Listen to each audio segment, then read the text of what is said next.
A economia do Brasil não decola. Você sente no bolso, no supermercado e na dificuldade de encontrar um bom emprego. É uma sensação constante de estagnação, de que o país está o tempo todo a um passo da crise, sem nunca decolar no desenvolvimento prometido. O desemprego ou o subemprego, eles viram um fantasma familiar. O custo de vida sobe, a qualidade de vida cai. Gerações inteiras são condicionadas a achar que isso é o Brasil, que somos condenados à mediocridade econômica. Mas e se essa realidade não for inevitável? Se essa fraqueza for sintoma de um projeto de poder, de um plano meticuloso para manter o Brasil numa dependência econômica. Nossa história econômica foi interrompida por um projeto que desmontou a nação. O golpe militar, com apoio externo ao Brasil, não foi apenas o início de um regime político, foi uma intervenção cirúrgica que desarticulou a nossa soberania econômica. Foi a intervenção dos Estados Unidos. E por que a gente continua seguindo o exemplo de uma potência em decadência, cujo modelo só nos trouxe frustração crônica? O problema aqui não é esquerda ou direita. É sobre quem quebrou a economia brasileira e o que a gente pode fazer para consertar ela. Esse é o assunto do vídeo e você sabe como funciona. O canal Reprogramando o Sistema foi criado para falar a verdade sobre as mudanças sistêmicas que estão acontecendo no mundo. Elas são muitas e muito difíceis. E se você quiser entender o que está acontecendo e participar da mudança, então te inscreve no canal, comenta aqui embaixo e compartilhe o vídeo com quem também acha que o Brasil precisa evoluir. Eu agradeço muito por você estar aqui. Houve um tempo em que o Brasil acreditou que tinha um destino próprio. A crise de 1929, que abalou as economias exportadoras de commodities, e a subsequente Revolução de 1930 enterrou com a República do Café com Leite. Era o fim de um Brasil agroexportador e subserviente. E o nascimento de um impulso poderoso, o nacional-desenvolvimentismo. De Getúlio Vargas até o golpe de 1964, o país passou por um período de intensa ebulição política e cultural. Foi uma era de ouro para os movimentos de massa no Brasil. Trabalhistas, comunistas, integralistas debatiam o futuro do país em praça pública. O nacionalismo não era uma palavra feia, era um motor de mudança. O orgulho nacional fincava as bases do desenvolvimento da indústria, que garantia a dignidade dos direitos trabalhistas e que construía Brasília no meio do cerrado. A bossa nova, a MPB, o cinema novo, as copas mundiais, o futebol de Garrincha e de Pelé, eles eram expressões culturais de um país que se descobria enquanto potência. O Brasil finalmente estava pensando com a cabeça própria. Mas esse projeto ele tinha inimigos mortais. Para uma elite econômica ligada ao capital financeiro internacional e para os Estados Unidos, em meio à dinâmica geopolítica da Guerra Fria, um Brasil soberano e desenvolvimentista era uma ameaça na América. O golpe militar de 1964 contou com a simpatia e o apoio dos Estados Unidos, que enviou a frota do Atlântico Sul da sua marinha para o Rio de Janeiro e que ia bombardear o Rio de Janeiro caso o golpe militar não tivesse se concretizado. Esse golpe não foi só contra os comunistas. Ele foi um golpe no coração do Projeto Nacional de Desenvolvimento do Brasil. O trabalhismo de Getúlio Vargas, de João Goulart e de Leonel Brizola, ele não era comunista, mas era sim uma força progressista que colocava o desenvolvimento nacional e os interesses do povo brasileiro no centro do poder. As lideranças políticas que encarnavam esse movimento foram exiladas, caçadas ou mortas. Os movimentos políticos, estudantis e sindicais foram desarticulados. Artistas, jornalistas e cientistas foram censurados. A cultura política vibrante que havia se desenvolvido por 20 anos foi oprimida e o ensino foi controlado. A política foi vista como algo perigoso. Os militares e a elite brasileira se alinharam com o Ocidente e mantiveram o Brasil dentro da zona de influência capitalista dos Estados Unidos da América. O custo disso foi desmembrar a mente coletiva do Brasil. Eles não só tomaram o poder, eles apagaram a memória coletiva de um país que sabia para onde estava indo. Com a decadência da União Soviética, a justificativa geopolítica da ditadura desapareceu. E as forças reacionárias que haviam apoiado o regime já não necessitavam mais do autoritarismo para manter o seu poder. O nacional-desenvolvimentismo, que já estava fragilizado por 20 anos de opressão, foi então esquecido deliberadamente.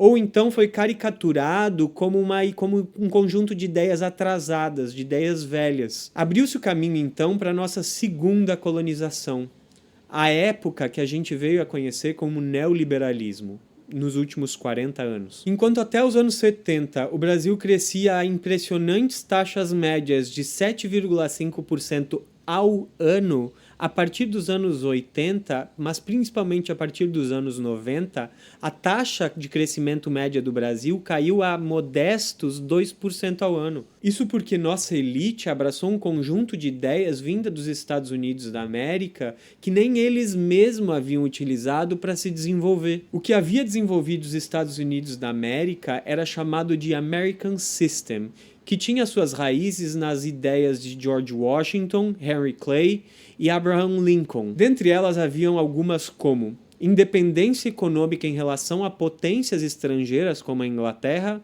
protecionismo industrial de setores estratégicos nascentes, investimento maciço em infraestrutura nacional e um crédito nacional com um sistema financeiro independente que pudesse financiar esses desenvolvimentos soberanos. Por mais de um século, os Estados Unidos se desenvolveram para dentro, antes de começar a se engajar na política internacional durante as duas grandes guerras. Já as ideias que os Estados Unidos exportaram, particularmente depois do final da Guerra Fria, foram exatamente o oposto disso. Primeiramente, nós adotamos uma abertura comercial desenfreada que inundou o Brasil, o mercado interno do Brasil, com produtos industriais estrangeiros, quebrando a nossa indústria nacional. Privatização de setores estratégicos como energia, mineração e telecomunicações, que entregou ao interesse internacional ou a grandes investidores bilionários o controle sobre a nossa economia. A intervenção mínima do Estado no planejamento econômico de longo prazo,